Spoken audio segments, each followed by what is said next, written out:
4వది జెబెదయి కుమారుడైన యోహాను. ఇతని పేరుకు యెహోవా దానము లేదా యెహోవా కృప అని అర్థం.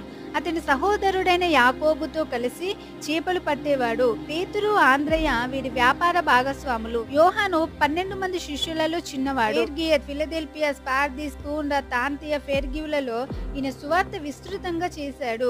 ఎఫెసీలోని తాంతియ చక్రవర్తి యోహానును బంధించి రోమ్కు తీసుకువెళ్లాడు. అక్కడ కాగుతున్న నూనెలో వేయబడ్డాడు. అయినను ఎటువంటి హాని జరగకపోవడంతో చక్రవర్తి ఆయన్ని టర్కీ దేశ తీరంలోని ఏ సంచారం లేని పద్మాసు ద్వీపంలోనే ఒంటరిగా బాధలు పడి పడేశాడు. యోహాను పద్మాసు ద్వీపంలోనే అపోస్తలిక్ గుహ నుండే ప్రకటన గ్రంథం రాశాడు. యోహాను మరలా విడుదల చేయబడి మోడర్న్ టర్కీ దేశానికి మొదటి బిషప్ గా వ్యవహరించి తన 101వ సంవత్సరంలో క్రీస్తు శకం 98లో మరణించాడు. ఇలా అపోస్తులలో సాధారణ మరణం పొందిన ఒకే ఒక వ్యక్తి యోహాను.